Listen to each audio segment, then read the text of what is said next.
Seja bem-vindo a bordo a mais um Improváveis Cast.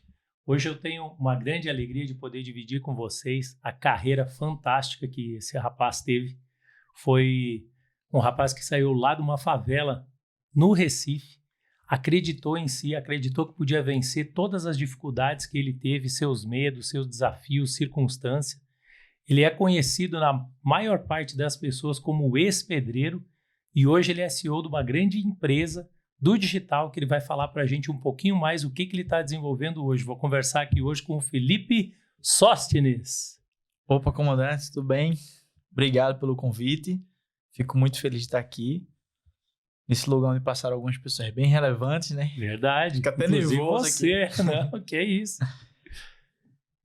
E eu queria perguntar para você, normalmente, eu falo para as pessoas, até se você é a primeira vez que você está no Improváveis Cast, a história do Improváveis Cast é justamente contar dois tipos de história. Ou a pessoa passou por algo, como o Felipe, saiu de uma condição assim de favela, dificuldade extrema, alguma coisa que, pela lei da probabilidade, pelo que as pessoas que olhavam ao lado acreditavam que ele não conseguiria chegar onde ele chegou hoje, ou então a pessoa estava no topo de uma carreira que ela havia escolhido e ela, em algum momento, tomou consciência, sentiu um chamado, sentiu que ela tinha uma missão diferente do que ela estava realizando naquela profissão e ela mudou drasticamente o caminho dela, porque ela queria transformar a vida de pessoas de alguma forma. Então, a pergunta é, o que torna você, Felipe, um improvável? O que me torna improvável? Primeiro, de onde eu vim, né? Eu nasci e fui criado dentro de uma favela, no Recife, onde era normal a gente ver crime, drogas, pessoas chamando para fazer coisas erradas até, às vezes, algumas vezes até ia fazer algumas coisas erradas, num ambiente completamente sem oportunidade, num ambiente completamente cercado de pessoas que não tinham visão de crescimento e por causa disso, vivi uma vida bem mediana, uma vida privada de várias coisas. Convivi com pessoas que até hoje estão no mesmo lugar, morando na mesma casa, fazendo a mesma coisa, o mesmo salário. E se hoje for comparar onde eu estou, de onde eu saí, há uma diferença gritante, né? Em pouco tempo. E eu percebo, por exemplo, que você estava falando a tua história de desde quando você começou com já desde aquela época você conseguiu despertar para uma visão do empreendedorismo, né? Ainda que naquele momento você não soubesse que era empreendedorismo, mas era para uma condição de sobrevivência até então. Sim, eu penso que o brasileiro ele acaba desenvolvendo a habilidade do empreendedorismo pela necessidade e a quantidade de problemas que o país tem. E se você olhar para o Brasil como uma pessoa que está querendo receber algo, que está esperando algo de alguém, você não vai ter. Você não vai ter saúde, você não vai ter educação, você não vai ter oportunidade, você não vai ter segurança. Só que você pode olhar para esses problemas que o Brasil tem com outro olhar. Se tem muito problema, tem muita coisa para você resolver. E se tem muita coisa para você resolver, você acaba tendo também muito dinheiro para receber daquele problema que você resolveu. E eu desenvolvi minha habilidade justamente nisso, pelos problemas que foram apresentados. Eu cresci numa casa de barraco, de madeira, que o telhado era aquelas lonas de plástico preta. Sei. Eu lembro quando chovia, o telhado da minha casa ficava assim, ele ficava... Aí meu pai tinha que pegar uma vassoura para remover a água. Para fazer assim, para que a água pudesse sair. Ou seja, fui criado num lugar sem infraestrutura. Era normal a maré encher e entrar água dentro de casa. Nos móveis onde a gente morava, tinha que ficar tijolos embaixo do pé da cama para a cama ficar alta. Para quando a maré enchesse, não estragar os móveis, né? Que normalmente já vinha doado de outras pessoas. Então, no meio dessa dificuldade, eu comecei desde pequeno buscar oportunidades para ganhar dinheiro. Então, acho que meu primeiro empreendimento que eu tive foi querer vender manga na rua para poder Eu pegava manga da casa da minha avó e pegava manga e vendia para as pessoas para poder ter 2, 3 reais para poder comprar pão. Já cuidei de carro também. Antes de vender manga, eu já cuidei de carro. Na rua, a pessoa estacionava e falava, vou ficar olhando teu carro para ganhar moedas de 25 centavos, R$ 1.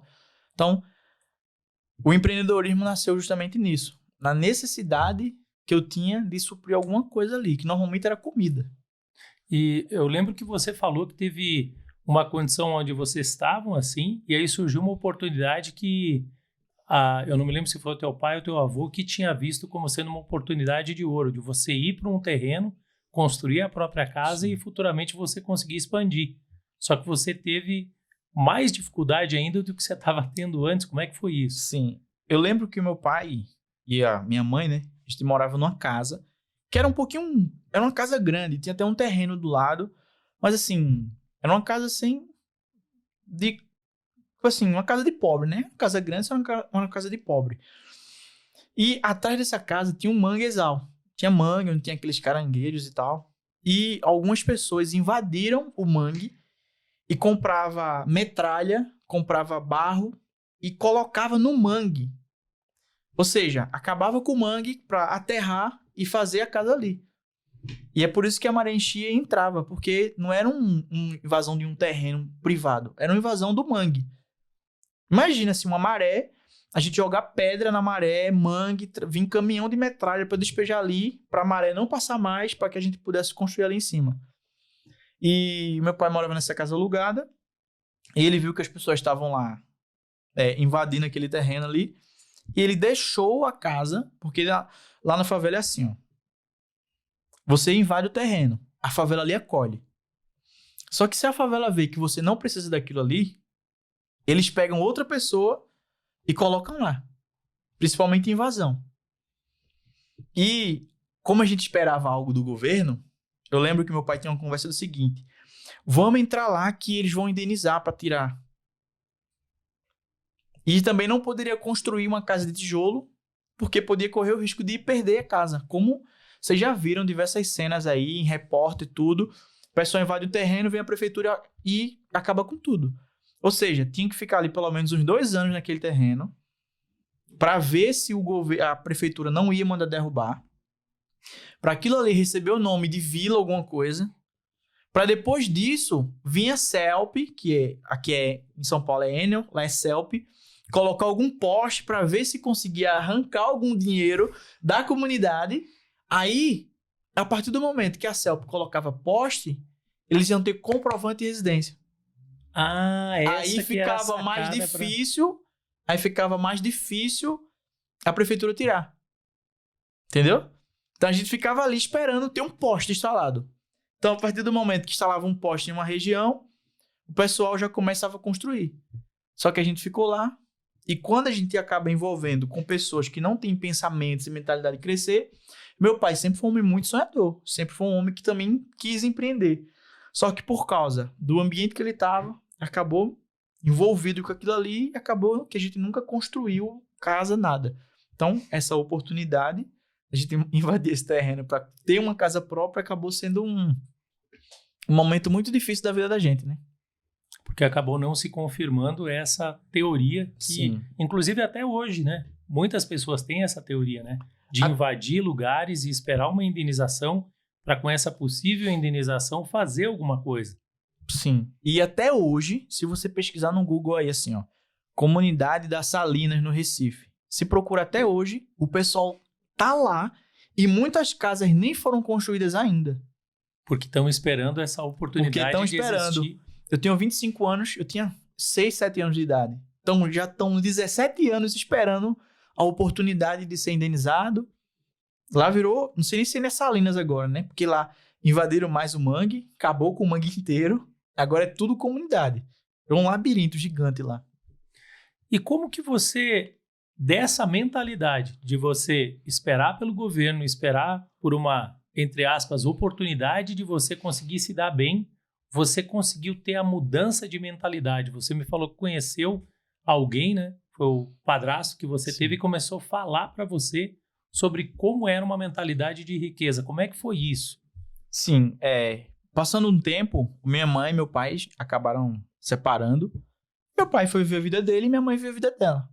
Só que nesse período, a gente passava muita dificuldade. Porque há 10 anos atrás, 15 anos atrás, quanto que era um salário? Sei lá, R$ 500. Meu pai dava R$ 180 por mês. Para sustentar 4 filhos com 180 reais, não dava. Então a minha mãe tinha que decidir, ou cuidava dos filhos, ou trabalhava. E ela cuidava dos filhos. E aí, acabou que a gente passou muita dificuldade. A gente já morou, você que tá aí hoje, você acha que você se mudou? Eu já morei em 49 casas. Você já parou para pensar morar em 49 casas? Já morei em 49 casas. E minha mãe ia para uma casa, não conseguia pagar o aluguel, aí voltava para casa da minha avó, aí ia para outra casa porque meu avô ficava irritado com a gente, aí alugava outra casa, aí não dava, aí ia passar um tempo na casa de uma tia, de alguém, aí depois meu pai casou, aí ia para casa da madrasta, aí não dava certo, voltava, aí meu pai separava e casava com outra pessoa, aí a gente ia para casa da outra pessoa, e a gente ficou assim, nesse vai e vem, nesse vai e volta, e minha mãe passou um tempo solteira, quando separou do meu pai divorciada, né?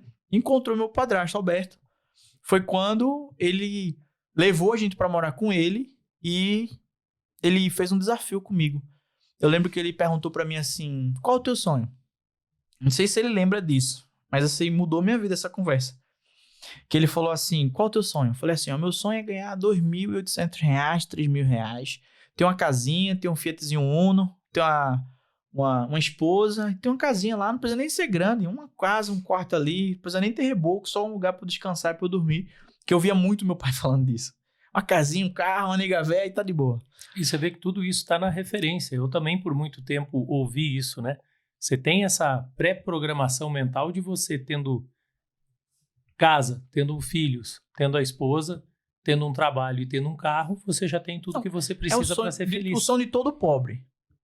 O pobre pensa em sonhar e fala assim, eu quero ter uma casa, um carro e uma moto, uma família. Se eu tiver aí, isso tá bom demais, o resto Deus cuida, né? E era esse pensamento que eu tinha. E aí eu lembro que meu padrasto ouviu aquilo ali, não gostou muito do que eu falei, e ele falou pra mim, R$ 3.000, você não vive direito, isso aí não dá, você tem que pensar maior e tal. E eu, no momento eu fiquei meio assim, meio que sem entender bem. Então ele fez um desafio pra mim. Que ele falou pra mim e pro meu irmão que a gente tinha que ler O Segredo da Mente Milionária, que ele ia dar, ou era 50 ou era R$ 100 pra gente de presente. E a gente leu o livro e depois ele falou assim, só vou dar o dinheiro se você fizer pensar sobre e escrever o que você entendeu. E a gente teve que refletir, escrever o que a gente entendeu e passar um resumo pra ele. No final, ele fez outro desafio. Ele não pagou o dinheiro. Fez outro desafio. Você vai ter que ler o livro A Boa Sorte, que é um livro que ele ensina assim, Olha que livro. Ele ensina que, não lembro bem, que faz muito tempo que eu li, mas era como se tivesse 2 cavaleiros, algo assim, e quem achasse o trevo de 4 folhas vai casar com a filha do rei, algo do tipo, e nunca mais pagaria imposto. E um cavaleiro, ele ficava procurando o trevo. E o outro procurou alguns momentos e não achou. Daqui a pouco ele foi numa pessoa e perguntou, qual é o ambiente ideal para um trevo de 4 folhas nascer? Aí falaram, tem que ter sol. E ele viu que a mata inteira não tinha sol. Então ele subiu lá, começou a cortar a mata para que pudesse bater sol ali. Aí ele foi na outra pessoa e perguntou, não sei se foi exatamente assim, mas foi mais ou menos isso. Ele foi construindo a sorte dele. Não, foi aí exatamente assim, isso. Você tem que... O chão não pode estar úmido. Então ele criou ali, tirou todas as raízes da planta para o chão não ficar úmido. Aí depois falaram assim, para isso aí crescer tem que ter não sei o que perto. Ele foi e plantou um negócio perto. E daqui a pouco, aquela boa sorte ali, o trevo cresceu. Ou seja, a boa sorte não é a sorte que a gente espera. Que o governo vai indenizar a gente, ou que a gente vai ganhar algo, ou que a gente vai ter um emprego, ou que alguém vai me dar uma oportunidade. A boa sorte é aquela sorte que você cria. Quando você planeja um projeto, quando você trabalha, quando você desenha, quando você busca entender o ambiente que cria um trevo de 4 folhas para que você possa estar enfiado naquele ambiente ali e crescer. Hoje de manhã, eu estava conversando com com a pessoa que ele é irmão de uma blogueira muito famosa do país. Essa blogueira é uma das maiores do país. E ele perguntou pra mim assim, tu quer que eu marque uma reunião tua com minha irmã pra tu criar uma estratégia pra que ela possa faturar mais com o Instagram dela? Que ela tem assim milhões, mais de 10 milhões de seguidores ela tem. Pra tu criar uma estratégia pra ela vender mais. Porque ela cobra 11 mil pra postar uma história de 15 segundos.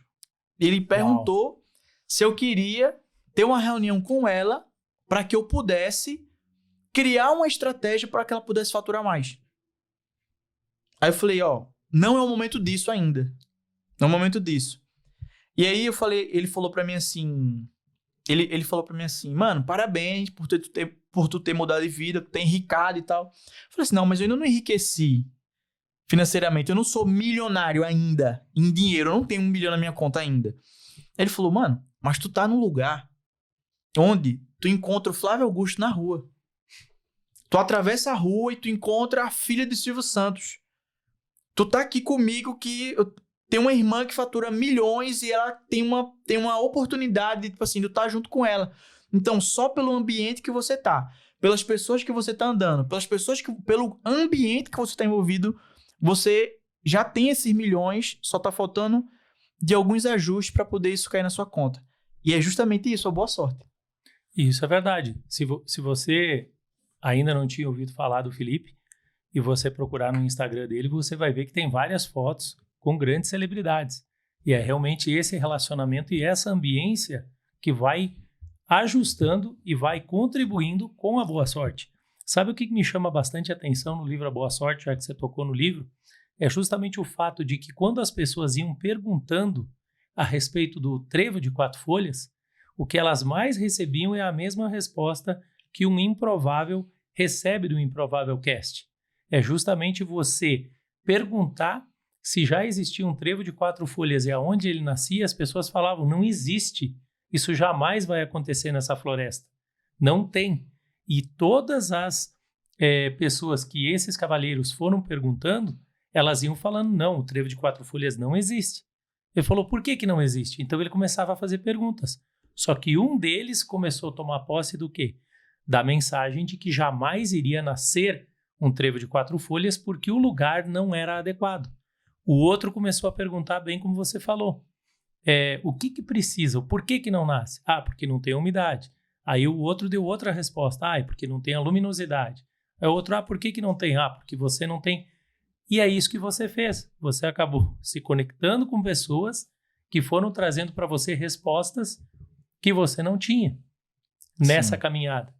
E aí a pergunta que eu queria te fazer é, depois de passar com esse processo da leitura dos livros, você falou que você começou uma pequena empresa, né? Em parceria com alguém. Como é que foi? Não, quando eu comecei a ler esse livro, eu tinha aproximadamente 15 para 16 anos. E eu e meu padrasto acabou se desentendendo por alguns motivos. E eu fui viver minha vida. Fui morar com minha avó. E lá eu não conseguia trabalho. Tipo assim, de carteira assinada porque eu era de menor. Então, tem um primo meu que ele trabalhava entregando água. Aquelas bicicletas de carga.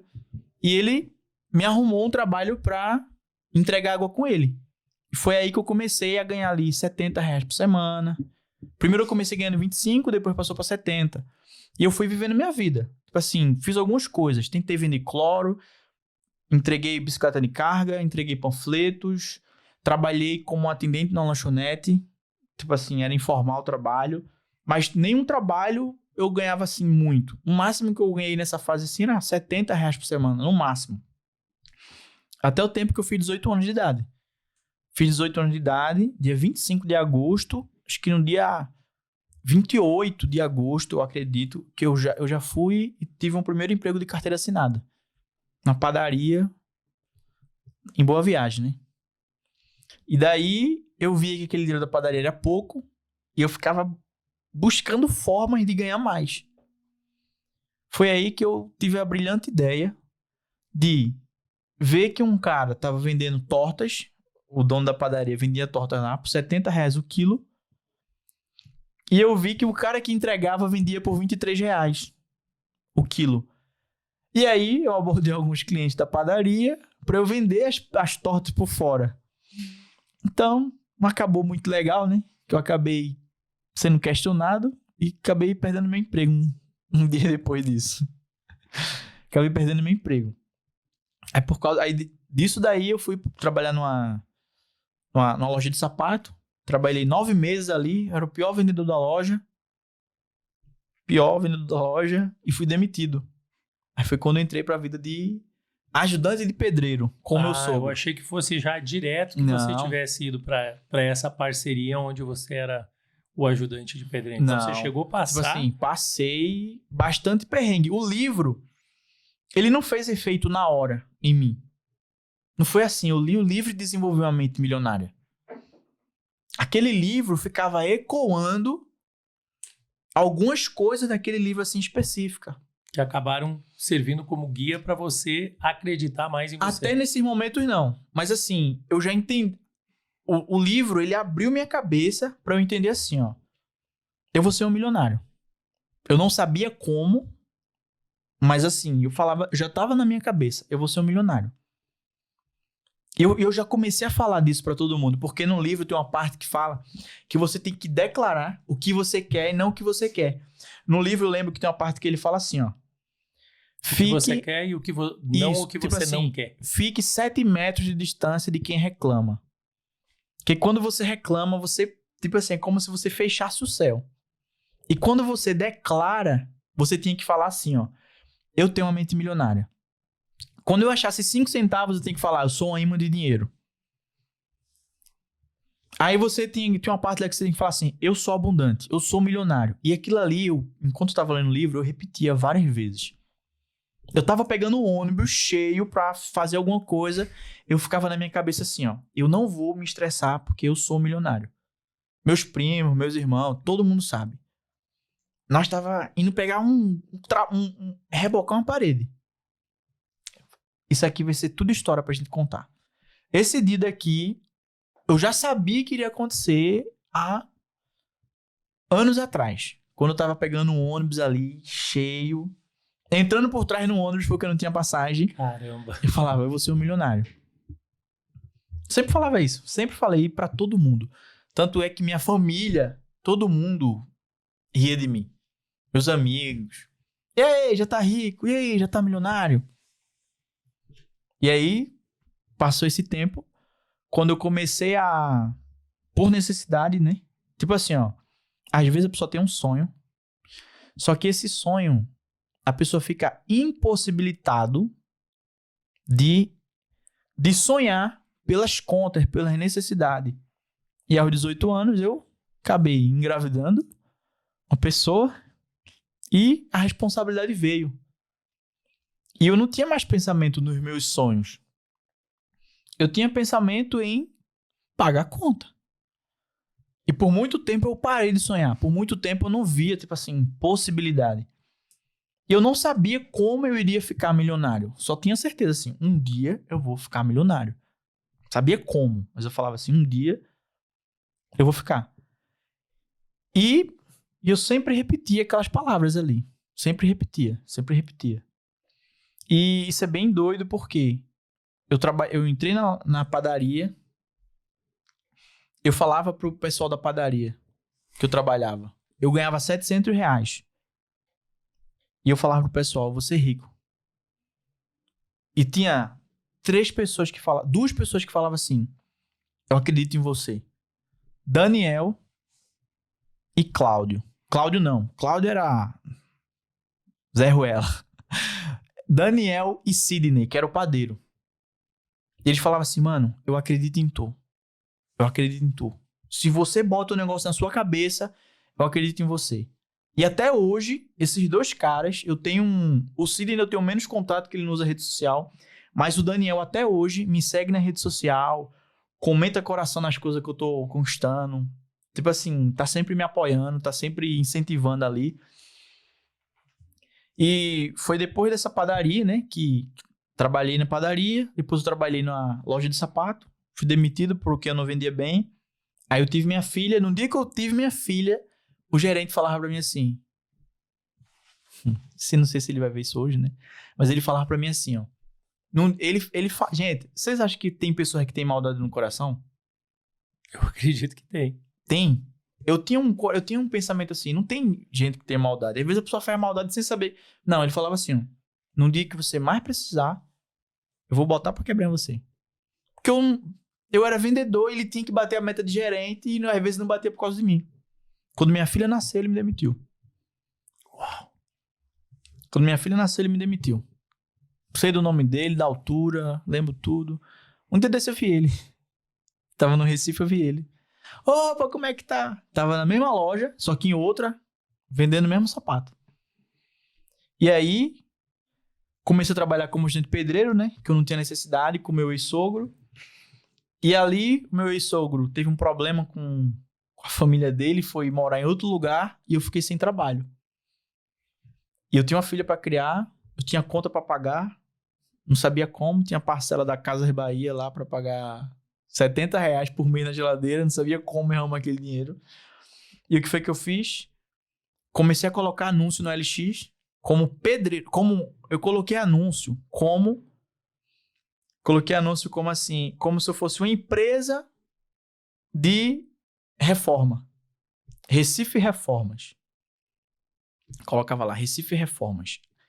Serviço de pedreiro, de gesseiro, de pintor e não sei o quê. Aí o pessoal via, ligava pra mim, eu ia lá. Opa, tudo bem? Não, eu tenho empresa, tenho um pedreiro trabalhando aqui e tal.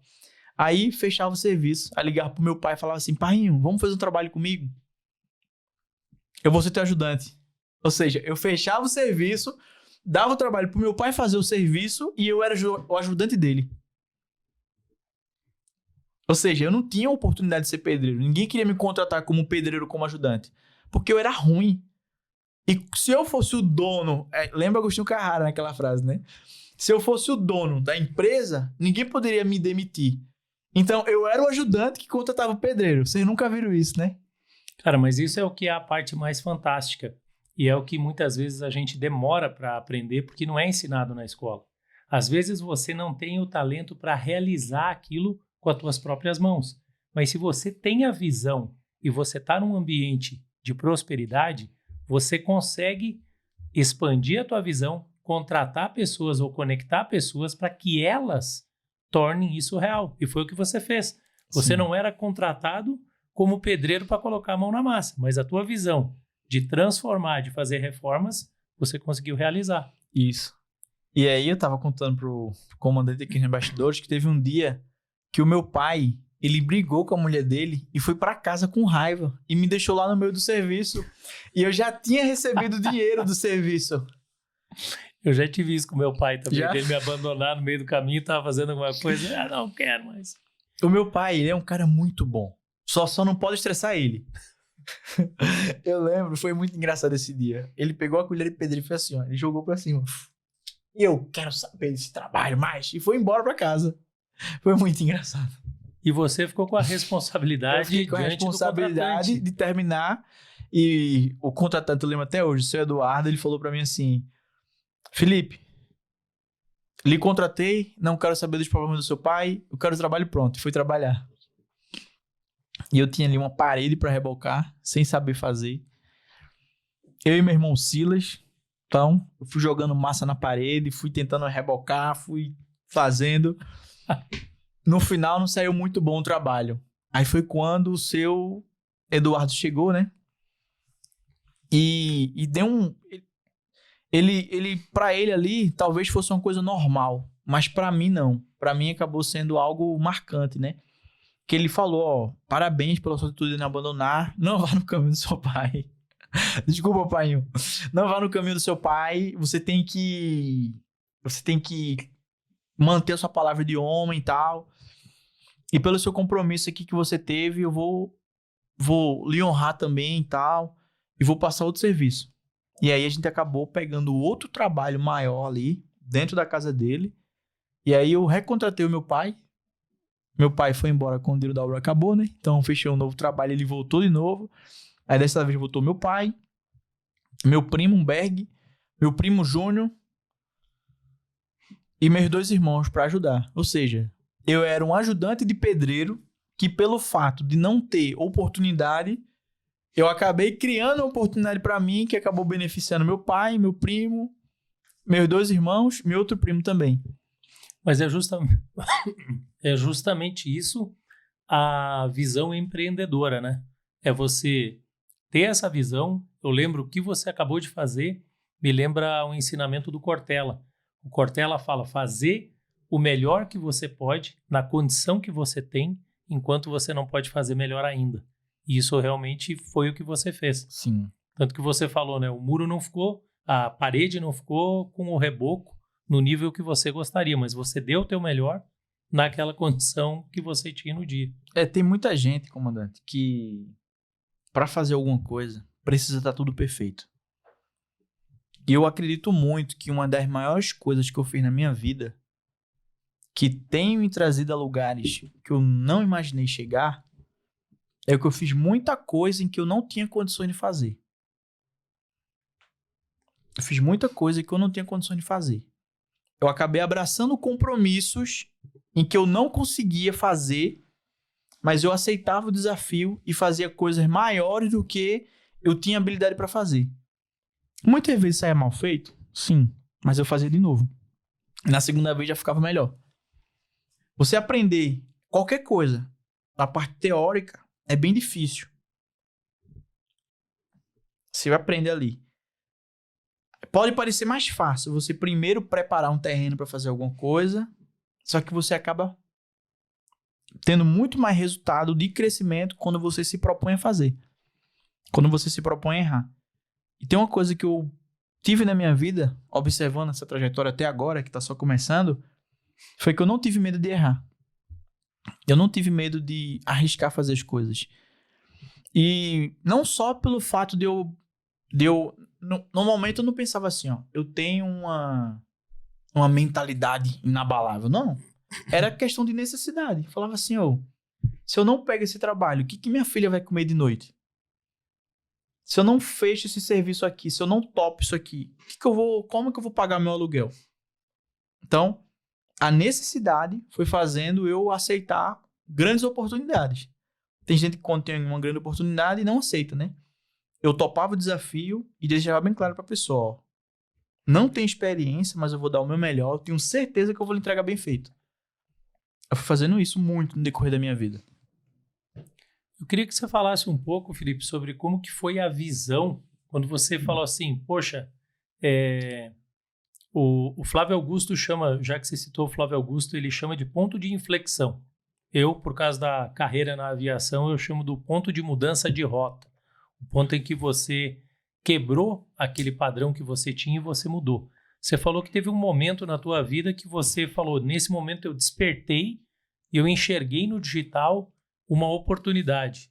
Foi antes de você vir para o Alphaville a primeira vez ou você já veio depois que você tomou essa consciência? Não, foi depois. Digital foi bem recente. Por quê? Tava no Recife, fazendo alguns trabalhos de pedreiro, e vim passar as férias em São Paulo. Quando eu cheguei aqui, foi quando eu passei o pior momento da minha vida. Eu acabei me separando, sofri muito, fiz de tudo para reatar e não deu certo. E ali, para mim, parece que não fazia mais sentido eu viver. Ah, então na tua primeira vinda não foi como todo mundo pensa, eu vim para Alphaville, venci, deu tudo certo. Não, eu vim para São Paulo e fiquei em Santo Amaro, na zona sul de São Paulo, na casa da sogra, da ex-sogra, pra tentar fazer, tipo assim, a gente veio passar as férias. E como não tava o clima muito legal na casa da sogra, tem uma pessoa ali, nas minhas férias eu botei no LX também daqui, coloquei um anúncio, bem engraçado. Eu coloquei assim, ó, eu estou passando em férias em São Paulo, sou pintor, gesseiro e pedreiro, por favor, me dê um trabalho até de graça, só preciso que você compre minha ferramenta, só não quero ficar em casa. Você que é diretor do OLX e que está nos ouvindo nesse momento, contrate esse rapaz para ser um sócio investidor, porque já é a terceira vez que ele atinge o objetivo através do OLX. E sabe o que foi engraçado? Um cara chamado Salim, lá da Zona Leste de São Paulo, ele me ligou rindo e falou, mano, Esse é o melhor anúncio que eu já vi. Sério? Aí eu falei assim, mas não é zoeira, mano. Eu quero trabalhar, eu quero sair da casa da minha sogra aqui, todo o dia todo aqui, ela não tá gostando, não. E aí ele falou, não, mano, vem aqui que eu vou te ajudar. E Salim tem uma loja de conveniência lá na Zona Leste, na Rua da Moca. Aí eu fui do Santa Amaro, fui pra Rua da Moca, cheguei lá e eu fiz assim, ó, mano, não tô zoando. Eu não tenho ferramenta, mas eu quero trabalhar. Arruma alguma coisa pra eu fazer. Aí ele comprou minhas ferramentas, perguntou quanto eu cobraria pra reformar aquela loja de conveniência ali, né? E eu fui reformando. No final, ele me deu as ferramentas e me pagou. Aí eu falei pra ele, mano, agora me põe pra reformar a tua casa, fazer alguma coisa, porque ainda falta 15 dias pra eu voltar pro Recife. Eu não quero ficar na casa da minha sogra. O anúncio era verdadeiro. Aí ele me levou pra consertar a casa dele, pra fazer um trabalho na casa de outro amigo. E eu fiquei ali trabalhando. Aí quando foi nesse janeiro, eu faturei assim uns 3 mil e poucos reais. Meu primeiro mês em São Paulo. Caramba, como deu uma pedreiro. diferença considerável em relação ao que você tinha E eu antes. ganhava no Recife, tipo assim, 2.000, 1.400, às vezes eu ganhava 900, que eu tem mês que tem mês que não tem. E ali eu vi uma oportunidade. Eu falei, caramba, em São Paulo os pedreiros ganham bem, né? Só que nisso que eu tava trabalhando, a mãe da minha filha também arrumou um trabalho. E aí ela não quis voltar, que no Recife ela não trabalhava. Não, vamos ficar aqui, vai dar bom, vai dar certo e tal. Acabou que a gente decidiu ficar e todas as minhas ferramentas, meus móveis, tudo eu deixei com meu primo que trabalhava junto comigo de pedreiro. E o que foi que aconteceu? Passaram-se um mês mais ou menos aqui em São Paulo. A mãe da minha filha decidiu que não fazia mais sentido a gente estar junto e foi viver a vida dela. Arrumou trabalho, começou a viver a vida dela. E eu sofri muito por causa disso, né? Passei um maior perrengue, porque por mais que eu me divorciei, eu não sou a favor do divórcio. Não foi algo que, tipo assim, que eu decidi. Tá? Não foi algo que eu decidi, então fiquei meio depressivo, rapei meu cabelo. Tem foto com o cabelo rapado. Rapaz, assim, essa eu quero ver, hein? Tem foto com o cabelo. Se puder colocar na edição, eu mando. Eu passei por isso também. Passei com meu pai e com a minha mãe por esse processo de separação. Eu sei que realmente não é fácil. É, pior coisa. E tipo assim, a gente... Foi um negócio bem estranho, porque certo dia eu cheguei em casa, a gente já tava nesse negócio, lá já tinha saído e tal. E eu falei pra ela, já que tu vai viver, pode pegar os móveis e tal, vai ver que foi a mãe dela que tinha dado pra gente. Quando eu cheguei em casa, e que eu não vi nada, tipo assim, não tinha nada em casa. Não tinha nada. Foi, acho que a pior sensação que eu tive na vida. Caramba. Eu cheguei, não tinha minha filha, que quando ela era pequena, eu não tinha aquele... Eu não tenho vergonha de falar, que isso aí eu já resolvi.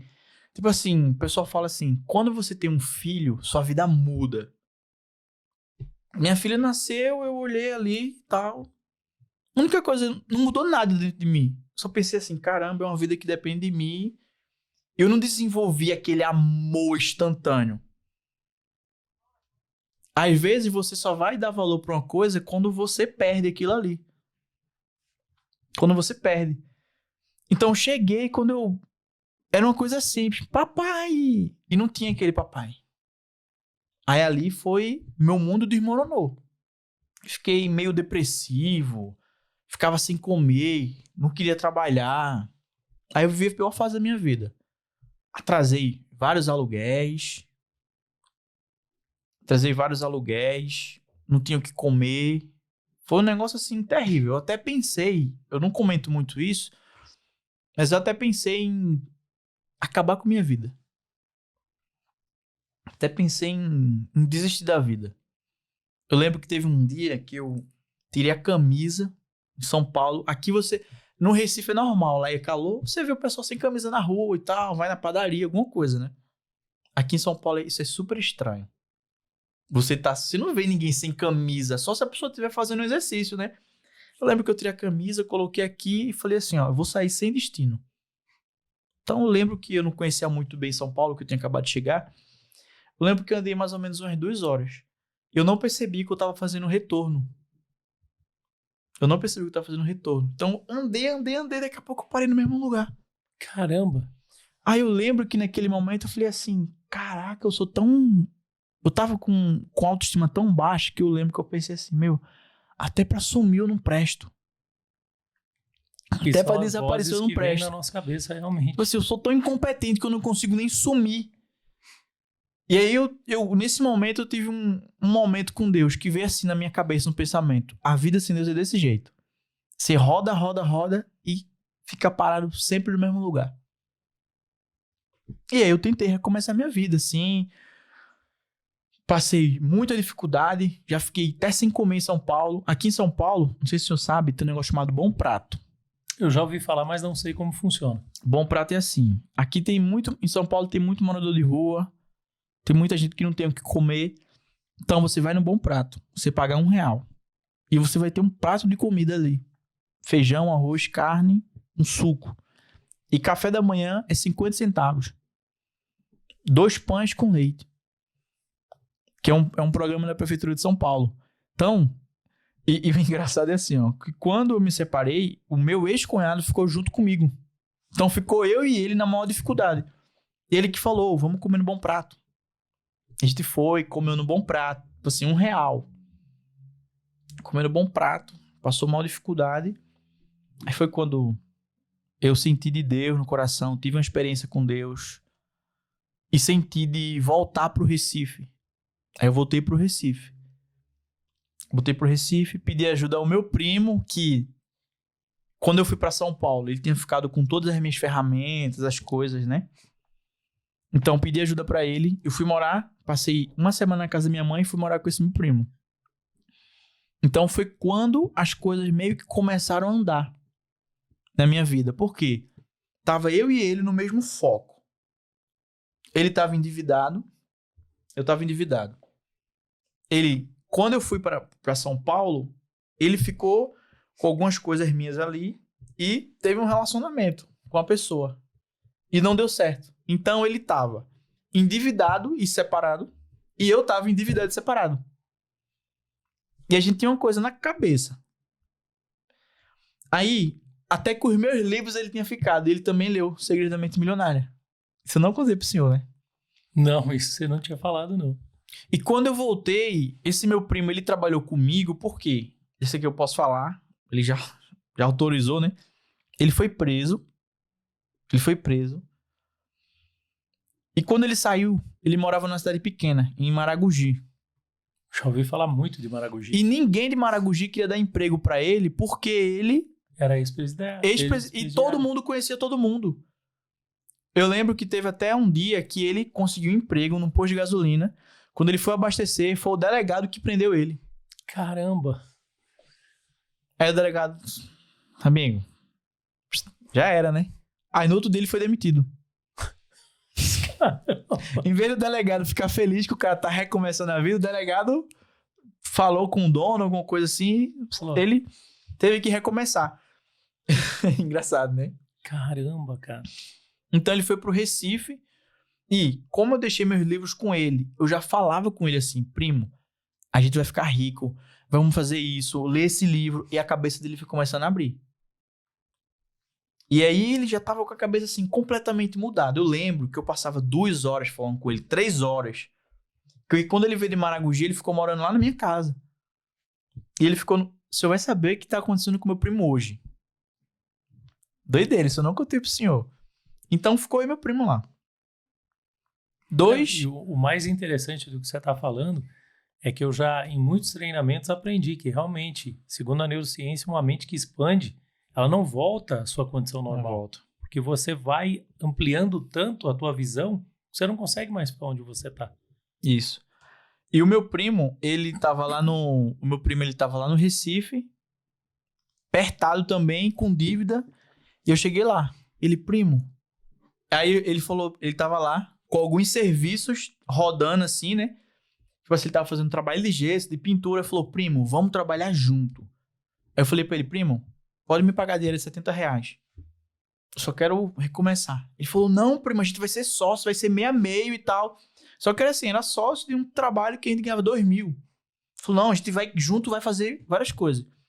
a gente voltou pro Recife, a gente colou, foi morar na mesma casa, então dividiu o aluguel, comia a mesma comida, não gastou, tipo assim, só tinha um colchão e o lençol. Então, ele tinha um colchão, lençol, eu tinha um colchão, lençol. Eu lembro que os primeiros dias que eu voltei do Recife, eu dormi no chão. Caramba, só com o você não lençol. tinha... Pô, igual a história do Eu cheguei- Rick Chester. Eu não sabia. O Rick Chester conta essa história. Ele falou depois de tudo o que ele passou na vida, tudo que ele finalmente conseguiu um lugar, ele falou que ele não tinha uma cama. Eu também e aí não tinha uma cama. ele pagou, tipo assim, ele ficou, acho que 2, 3 dias morando no chão, até que ele conseguiu passar num lugar no ônibus que ele viu que tinha uma cama anunciada, uma cama usada, pelo valor que ele conseguiria comprar. No meu caso, eu fiquei também até o fim. Tipo assim, eu comecei a trabalhar com ele na quarta. Então, eu precisava receber o dinheiro no final de semana para eu poder comprar um colchão, né? Então, a gente comprou um colchão ali. Depois de uns dias, comprei um colchão. E aí, beleza, a gente começou a trabalhar. E quando a gente juntou para trabalhar, eu já sabia fazer os anúncios lá. Então, fiz os anúncios. Vai ter que patrocinar, vai ter que patrocinar. Fiz os anúncios, então ele já tava com um trabalho, a gente pegou outro, aí a gente já chamou um ajudante para ajudar a gente, depois chamou um ajudante, um para mim, um para ele, e a gente foi fazendo. Aí a gente começou a fazer assim, ó, 2.500 por mês, 3.000, depois 4.000.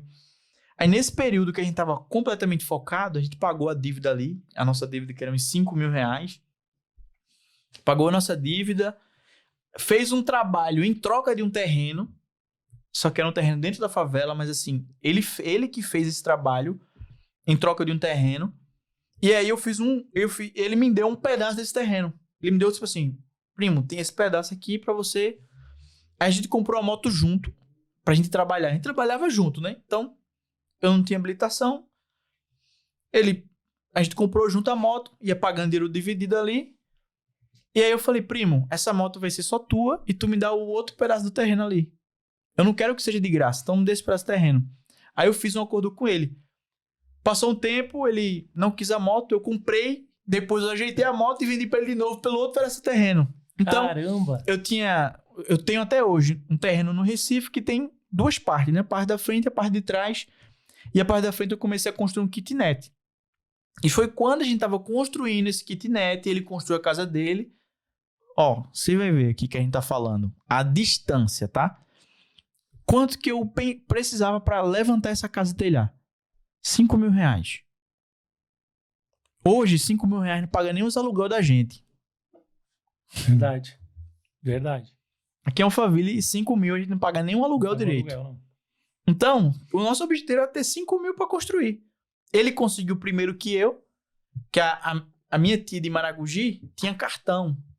E ele sempre pegava o cartão emprestado da minha tia, comprava o material, ia pagando, e eu não tinha ninguém para me emprestar 1.000 reais no cartão.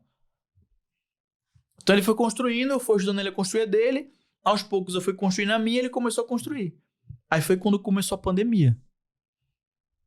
E a gente teve que parar a obra ali, né? Porque não tinha dinheiro, não tinha trabalho.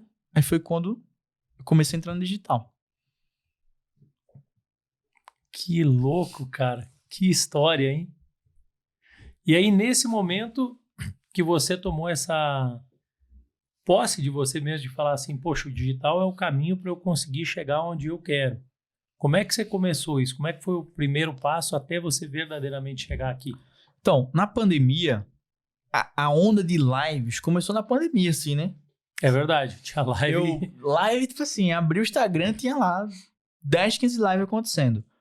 Então, nesse período que a gente tava trabalhando junto ali, a gente já pensava assim, ó, primo, a gente tá trabalhando, a gente tinha 3 ajudantes. Só que a gente ainda não lucrava. Porque a gente pensava assim, ó, a gente ganhava lá, sei lá, 6.000 por mês, vamos supor.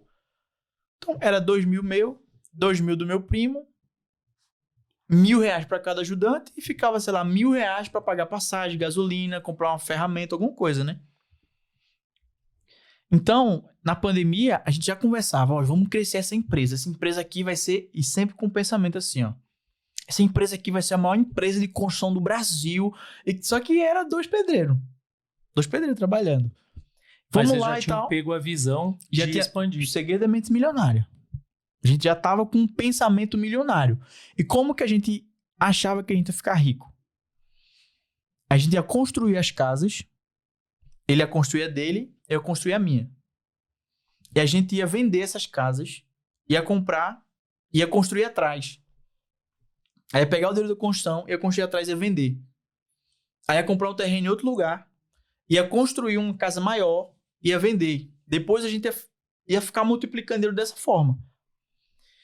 E aí, a gente tava trabalhando para levantar esse dinheiro, começou a pandemia, e nisso a gente já lia. Ele já começou a ler um livro, eu comecei a ler outro, eu compartilhava com ele compartilhava comigo, e nesse pensamento. Foi quando começou as lives, e o Pablo fez uma live com a Keila, né? Não, primeiro o Thiago Brunet fez uma live com o Pablo, e eu gostei do Pablo. Segui ele. Depois o Pablo fez uma live com a Keila. Aí eu vi a Keila falando sobre a profissão do social media, que você poderia ganhar dinheiro em casa. Foi nessa época que eu conheci. Não O foi aí, Felipe. não. Foi mais na frente ainda. Foi mais na frente isso ainda? foi mais ou menos em abril de 2000 e... A gente tá em 2022? Abril de 2020. Isso aí foi em abril de 2020. E com 7 dias ali, eu já tava assistindo aquela, minha cabeça já tava explodindo. Eu fui trabalhar no meio da pandemia, não tinha nada, um galpão lá, sozinho. Aí tem a história, né? Que o pessoal pode ver na internet, esse vídeo já espalhou em alguns lugares, que eu tava ouvindo o Pablo no fone de ouvido e o Pablo tava confrontando uma pessoa e aquele confronto era como se fosse pra mim e ali ele tava como se fosse falando assim, para de pensar pequeno, vai pra cima, não sei o quê. Eu fiquei pé da vida, quebrei os tijolos no chão, braf. Fui lá, saí do trabalho, fui pra casa. Aí nesse período, eu morava eu, meu primo e meu irmão também. Meu irmão, que era nosso ajudante, foi morar com a gente. Só que eles bebiam e fumavam cigarro. E eu tinha alergia. E, tipo assim, eu chegava... Gente, qual o sonho de um pobre que não, assim... É chegar em casa, tomar a cervejinha dele, fumar um cigarrinho, ouvir uma música e tá de boa, né? E meu primo ficava fazendo isso. Só que aquele ambiente, pra mim, eu pensando no lado cristão, não tava tão saudável. Por quê? Eu já tava começando a ficar com vontade de tomar um vinho, tomar uma cervejinha. Aí, por causa disso, eu falei pra minha tia. Falei assim, tia, deixa eu passar 30 dias na tua casa. Te dou R$300, minha tia Cássia, um beijo. Dou R$300 pra eu ficar aqui um mês inteiro, né? Ela falou, fala com o teu tio. Aí eu fui, falei com o meu tio, ele deixou. Aí nesse um mês que eu passei na casa da minha tia, eu tinha R$300 pra receber do auxílio emergencial. O auxílio me ajudou bastante.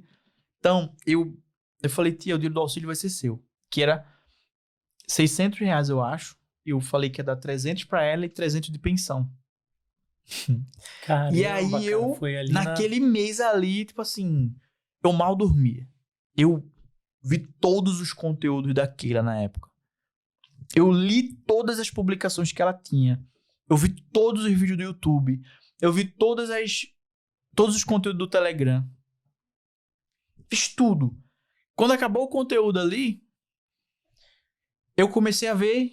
Aí eu via vídeo do Pablo. Eu lembro que teve uma época, nessa época, todos os vídeos do Pablo do YouTube eu tinha visto.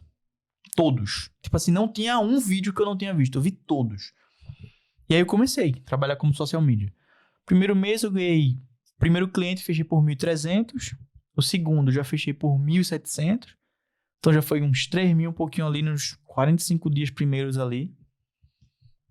Aí foi quando eu decidi vir para São Paulo. Que foi onde eu passei a maior dificuldade da minha vida. Era como se eu fui para lá assim, ainda não tinha condições de morar em Alphaville, só que eu fui para lá meio que para as pessoas de lá me verem, eu fiquei um pouco de raiva do pessoal do Taboão da Serra. Então eu fui lá com o sentido de que vou mostrar para eles que aquilo ali só foi uma fase. Eu voltei pro Taboão. Aí, pobre não tem dinheiro. Quando o pobre ganha um pouquinho de dinheiro, o pobre quer se amostrar, né? Então, tipo assim, eu liguei, em São Paulo, eu trabalhei com um amigo. Aí eu liguei pra esse amigo e ele falou assim, fica aqui em casa. Aí pra eu mostrar pra ele que eu tava bem com o digital, né? Eu falei, mano, só quero uma noite lá. No outro dia eu já aluguei uma casa e já fui na loja de móveis usado e comprei vários móveis, comprei geladeira, fogão, cama, tudo. E quando ele chegou ao trabalho de noite, já tava tudo pronto. Na minha casa. Por quê? Eu sabia que ele ia comentar com o pessoal que duvidavam de mim, né? Então eu fiz isso. E aí, foi aí que eu cheguei em São Paulo, né? E aí, como é que foi dali para frente? Porque aí eu vejo que você teve uma carreira que foi considerável, né? Dali para frente começou a exponencializar realmente o resultado. Você se conectou com várias pessoas de altíssima relevância. Então, eu queria que você falasse dessa nova fase agora, a fase do Felipe empreendedor que colocou o digital para funcionar, a quantidade de pessoas que você tem mentorado, os treinamentos que você tem ministrado, mas principalmente as pessoas de altíssima relevância que você se conectou nessa caminhada. Então, cheguei no Tabuão, passei ali um período. E assim, gente, eu ouvi uma frase esses dias do Paulo Machado. Eu não ouvi dele, né? Eu ouvi de uma pessoa que trabalha comigo que foi na palestra dele. E que ele falou assim, ó. O ambiente é mais importante do que os hábitos. Porque se você tiver bons hábitos no ambiente errado, você vai se corromper. Agora, se você tiver hábitos ruins em bons ambientes, você vai ser transformado. Que você vai substituir por hábitos saudáveis. Você acaba sendo contagiado por aquilo ali. E o que aconteceu comigo? Eu tava lá no Tabuão, trabalhando, focado. Eu comecei a me envolver com pessoas que não tinham um pensamento tipo assim, de crescer. Aí, às vezes eu tava lá focado, pensando, estudando tráfego e tal. Aí vi um amigo e falava assim, vamos... Tem um trabalho de pedreiro lá. Tu não quer me ajudar lá, não? Te pago 2.000. Aí eu falava assim, mano, tu não tá vendo que eu mudei de vida, não? Né? Isso aí é passageiro. Cara, é engraçado. A maioria das pessoas enxerga o digital como uma coisa assim, passageira. Né, E aí eu falava, eu não vou. Não tem condição de fazer isso. E aos poucos eu comecei a cortar a relação com algumas pessoas. Pessoas que duvidavam, pessoas que riam, pessoas que... Eu tinha um pensamento na minha cabeça, que eu lembrei agora, que era assim, eu achava que as pessoas ricas eram mal educadas, eram metidas, assim, todo metido. Só que hoje, eu vendo isso, é completamente diferente. Hoje eu tenho acesso às pessoas mais ricas do Brasil, mais relevantes do Brasil. E por mais que muitas vezes eu tenha alguma atitude errada, eu nunca vi alguém que é rico, que é, tipo assim, que tem a mentalidade abundante, eu nunca vi alguém me criticar. Pois é, isso é uma coisa que, quando você está nesse nível de conexão, de riqueza realmente, não a riqueza só financeira, mas você atinge um nível de riqueza, você acaba não se interessando mais pela vida dos outros, você cuida da tua própria vida e faz o resultado acontecer, você não critica as pessoas porque você também já passou por muitos estágios que levaram você ao teu aprendizado para conseguir chegar onde chegou. E isso. Principalmente se você precisar de ajuda desse tipo de pessoa, ela vai estar pronta a te ajudar. Para ensinar. Eu trabalhava como pedreiro, às vezes eu perguntava para alguém, como que corta essa pedra aqui? Amigo, o mágico nunca revela seus segredos, né? Tipo assim, hoje eu conheço pessoas que fazem milhões por mês. Eu chego na pessoa e falo assim, eu tô com essa dificuldade aqui dentro da minha empresa. Pessoal, faz isso, faz assim, eu já passei por isso, não desiste, vai pra cima, insiste. Então esse negócio que rico tem a mentalidade que é metido, que gosta de humilhar os outros, isso é completamente contrário. Até porque para alguém se tornar milionário, há uns 6 meses, não, a gente tá em abril. Em outubro maio. Em outubro do ano passado, eu tive que reestruturar toda a minha empresa. Eu tive que demitir todo mundo e recomeçar. Por quê? Algumas pessoas, eu não tratava bem elas. Não é que eu não queria. Tipo assim, era a minha forma. Vamos lá. Não, pra mim isso é preguiça. Bora meter o pau, vamos trabalhar. E aí você acaba perdendo o respeito. E quando você perde o respeito de alguém que trabalha com você, ou você não, tipo assim, você não limita a pessoa, nós somos aqui, somos parceiros de trabalho. Quando você não consegue, tipo assim, eu pegava o problema do meu relacionamento e falava no trabalho. E colocava dentro do trabalho. E quando você perde o respeito das pessoas que trabalham com você, você não consegue mais recuperar. Eles viraram meus amigos. Então eu precisei recomeçar tudo de novo, demitir todas as pessoas e tive que recontratar novas pessoas, treinar elas novamente. E essas pessoas que eu treinei, eu pensei assim, eu tenho que ser muito mais respeitoso com essas pessoas. Eu tenho que tratar elas muito melhor do que eu. Antes eu falava assim, eu contratava alguém e falava assim, tu é um gestor de tráfego, né? Top. Eu quero esse resultado, dá um jeito. Só não, amigo, é ou não? Você é? Ah, sou. Então, só quero esse resultado, dá um jeito. Depois, eu fui falar com o Júnior. Falei, mano, tu tem esse problema, esse aqui. O Júnior falou, amigo, você tem que ensinar as pessoas. Aí eu falei, como assim, mano? Eu tenho que contratar, eu tenho que ensinar. Ele falou, calma, senta aqui que eu vou te ensinar. Olha ele me mostrando na prática. Mano, isso aqui tu tem que fazer assim. Isso aqui tu tem que fazer assim. Isso aqui tu tem que fazer assim. Isso aqui tu tem que fazer assado. É desse jeito, e tal, e tal. E ele tava me ensinando como fazer algo, só que ele já tava fazendo. E ali foi tipo um banho de água fria. Então, quanto mais eu cresço, pra minha empresa crescer, eu preciso de pessoas. E pra que essas pessoas estejam alinhadas comigo, eu tenho que tratar elas bem. E às vezes as pessoas acham justamente isso que você falou. O aprendizado não é necessariamente você tratar a pessoa no nível de amizade, mas você ter o respeito suficiente para você se posicionar como líder e como um líder estratégico você fazer 3 passos que eu sempre falo para as pessoas. É você fazer o processo de acolhimento, depois você dá esse treinamento que você falou, para que a pessoa se sinta pertencedora e engaja ela na missão. Porque senão ela não sabe para onde você está querendo ir. Sim. E uma coisa que... Então, esse meu pensamento foi se desfazendo, porque eu falava assim, caraca, quanto mais eu crescer, mais eu tenho que ser humilde para ensinar as pessoas. Quanto mais eu cresço, mais eu preciso das pessoas. Então, eu fui quebrando essas crenças.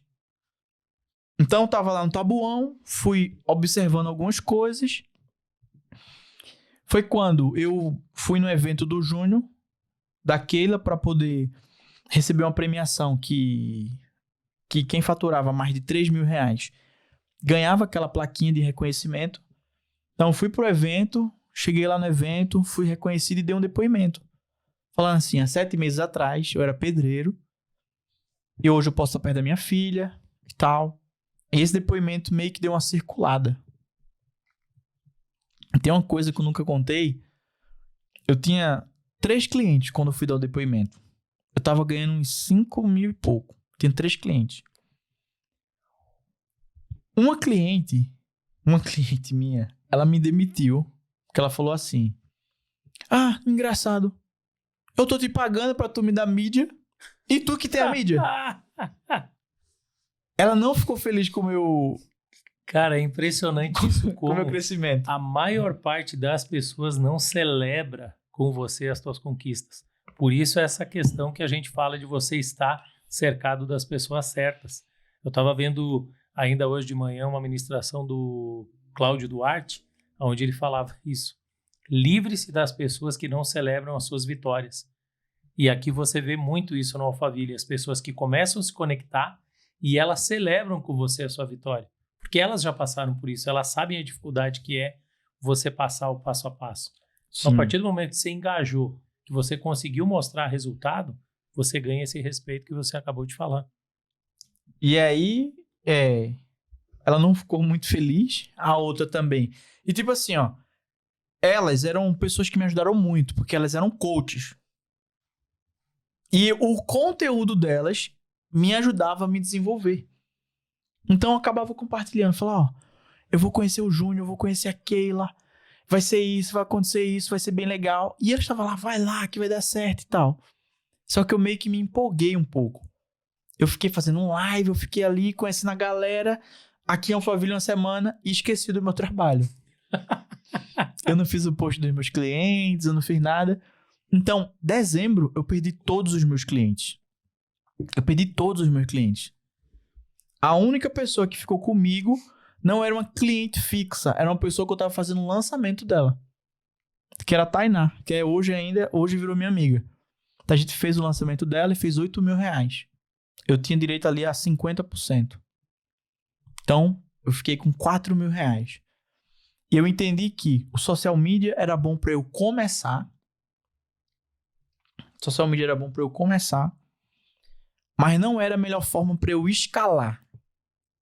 Você consegue faturar 5, 6, 7, 8, 10 mil reais com o social media. O que você não consegue? Você não consegue passar disso. É muito difícil assim. Você faturar sem você ser uma empresa, como social media prestando serviço, é muito difícil.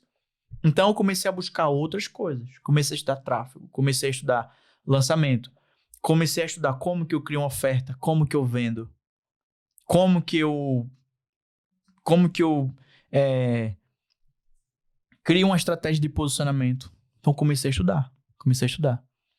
E depois que eu vim para Alphaville, conheci a galera, que eu fiz live com o Júnior, que eu passei aqui uns 3, 4 dias aqui, eu voltei pro Taboão super motivado. Então eu comecei a olhar para minha região. Hoje eu tenho uma vista mais linda da cidade. Tipo assim, eu moro no 22º andar. Então eu olho para um lado tá o 18 do Forte, eu olho para o outro lado tá o Residencial 1, só casa linda, o verde assim. E antes da minha vista lá no Taboão, eu abri e tinha um favelão. Então eu abri aquela porta, eu já falava assim, não faz sentido eu estar nesse lugar. Não faz sentido eu estar aqui. A minha varanda era cheia de fio, que eu não poderia gravar um stories. Então eu falava assim, não faz sentido eu estar aqui. Você queria continuar crescendo. Eu queria sair dali, daquele ambiente. Tem uma história que aconteceu lá no Taboão, nessa varanda. Às vezes, para eu sentir que eu tinha liberdade, eu ia pra varanda, trabalhar da varanda. Receber um solzinho e tal. E aí um amigo meu, esse amigo que eu ajudava ele como pedreiro, bateu lá na porta de casa. Felipe, opa! Ó, eu comprei um terreno e a mulher quer desfazer o terreno comigo e tal. Vamos lá que eu quero conversar com ela. Porque qualquer coisa tu me ajuda, tipo assim... Mano, tô trabalhando aqui, tô fazendo um lançamento. Não, vamos lá, mano, porque é capaz de eu fazer uma besteira. Aí eu falei, não, fazer uma besteira, não vou perder. Desci, entrei no carro. Quando entrei no carro, tinha enxada, pá. Falei, isso aqui é pra quê? Falou, não, pode ver o negócio lá. E foi embora. Aí a gente chegou lá. Na casa desse... Um terreno desse meu amigo que tinha comprado. Tipo assim, é um lugar muito longe. Não passava ônibus e não tinha como voltar a pé. Eu falei, cadê a mulher? Ele falou, não tem mulher nenhuma não. É só pra tu limpar o terreno junto comigo. Caramba, os caras queriam te levar de volta mesmo pra onde e eu não tinha como fazer nada. Eu não tinha como voltar. Eu não tinha como pegar um ônibus. Então... Cara, mas olha só, isso que você falou é sensacional. Porque tudo na vida tem essa condição. Se você permitir, você veja, isso serve como uma metáfora para a vida. Se você permitir que as pessoas levem você na direção de onde faz sentido para elas, pode ser que você chegue num lugar tão distante que você não tem mais condições de voltar. Isso não é só fisicamente, como foi ali uma distância que você até poderia voltar a pé, levaria muito tempo. Mas às vezes você sai do foco, você se desconecta das pessoas que você verdadeiramente deveria estar conectado e você acaba seguindo numa direção que não é o que faz sentido para você. Mas para as pessoas que estão ao teu lado, é o que mais faz sentido. Sim. Isso aí também serve para riqueza, né? Depois que você começa a andar com pessoas que falam de bilhões, de multimilhões, de 100 milhões, de 200 milhões, de 300 milhões, você não tem como mais ficar pensando em ganhar 2, 3 mil reais por mês. Você não tem como mais olhar e começar a pensar assim, eu vou ter um trabalho de carteira assinada. Não faz sentido algum.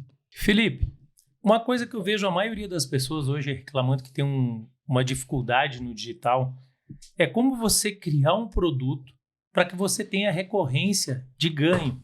E aí, às vezes, as pessoas falam, eu não sei se eu ponho um produto de 47, 97, 497... Qual é a melhor maneira, qual é a melhor estratégia, assim, de uma maneira rápida, para quem não tem muita experiência com isso, para ela conseguir começar já fazendo uma grana no digital e poder, pelo menos, cobrir o custo operacional para realmente sentir confiança em continuar? De forma bem simples aqui, ó, para quem quer vender na internet. Pega algum produto que custa aproximadamente R$ 97,00, que resolva uma dor. Você não precisa ensinar tudo, não. Resolva uma dor. Como parar de cair o cabelo. Como se livrar da ansiedade. Coloca lá na Hotmart ou na Eduz. Pega esse anúncio aí, faz uma página de vendas e anuncia esse produto. Anuncia lá no Facebook, coloca assim, ó, faz 5 anúncios diferentes, espera 3 dias, coloca o valor de um curso por dia. Se você vai investir R$ 97,00, o curso vai ser R$ 97,00, você coloca assim, ó, R$ 97,00 por dia durante 3 dias. Vê o melhor anúncio que você viu ali. Passou 3 dias, viu o melhor anúncio, pega aquele anúncio ali, apaga os outros e deixa aquele anúncio rodando. Passa mais 3 dias, testa 3 públicos diferentes. Público óbvio. O que é público óbvio? Se você é psicólogo e vai fazer um produto de ansiedade, fala para quem tem ansiedade. Se você é médico, que quer vender um produto para médico, coloca para médico. Então coloca médico, deixa um público aberto para a inteligência do Facebook identificar o melhor público ali. E o terceiro você pode testar algum tipo de interesse. Então deixa rodar mais 3 dias ali. Aí você vai ver o melhor público e o melhor anúncio. Ali você vai, provavelmente você já vai fazer a primeira venda ali, nesses dias. Aí você começa a investir naquele melhor anúncio, naquele melhor público, aí você vai analisar a sua página. Faz 2, 3 variações ali na página, vê se funciona, provavelmente vai ser algumas vendas. Se esse produto de R$ 97,00 nesse período pelo menos não fizer 5 vendas no período de 15 dias, você pausa e faz outra oferta.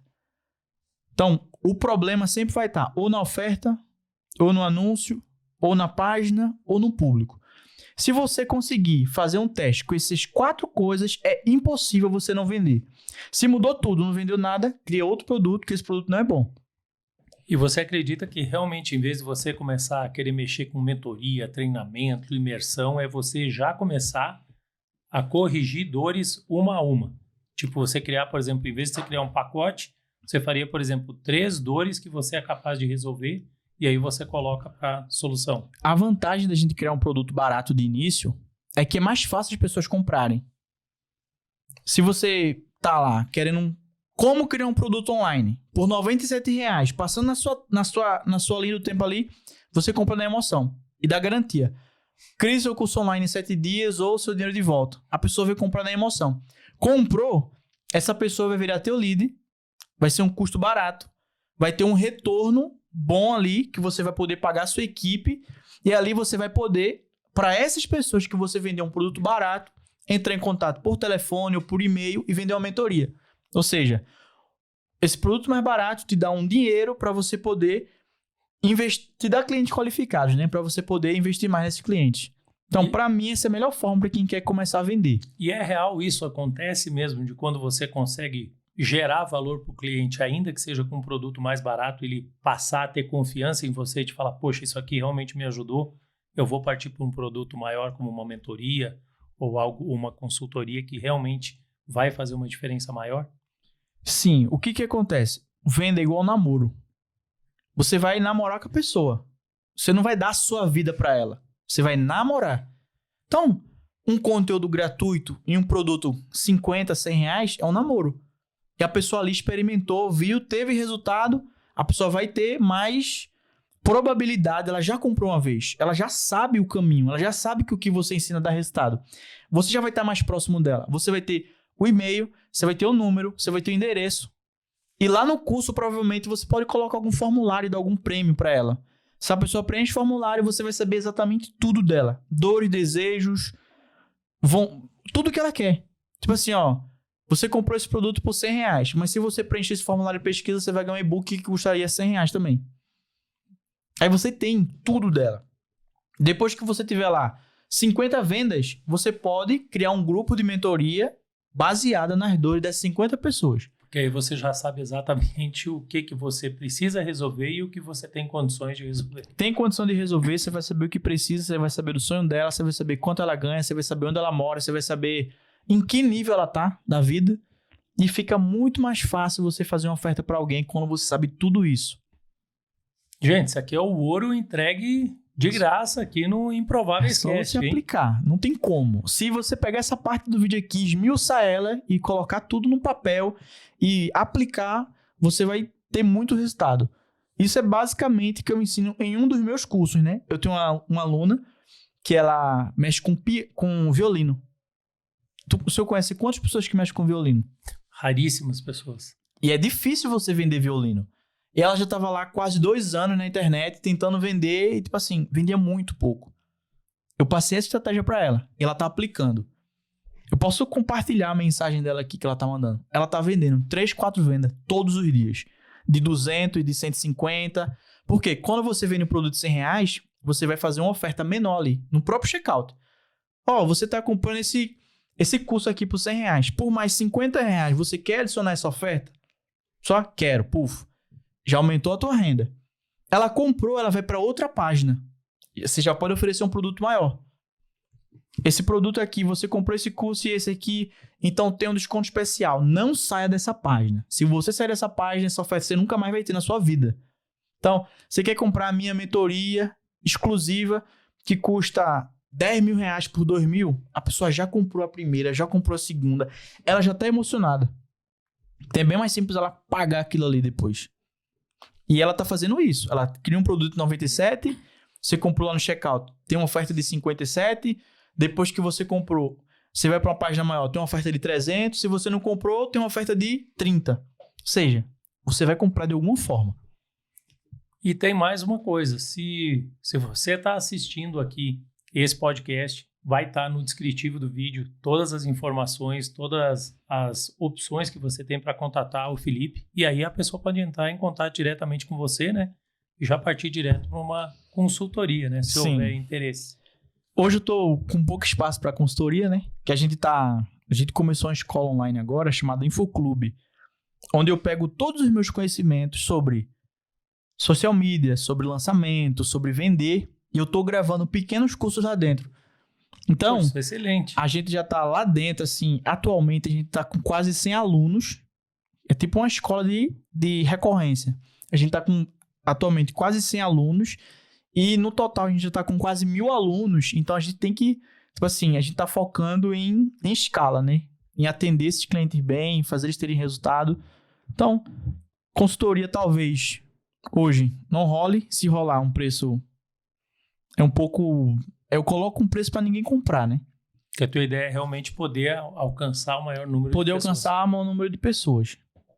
Maravilha, Felipe. Queria que você deixasse uma mensagem para as pessoas aqui antes da gente encerrar, especialmente para quem está nessa linha de hoje, talvez se considerar um improvável e que está realmente querendo vencer na vida.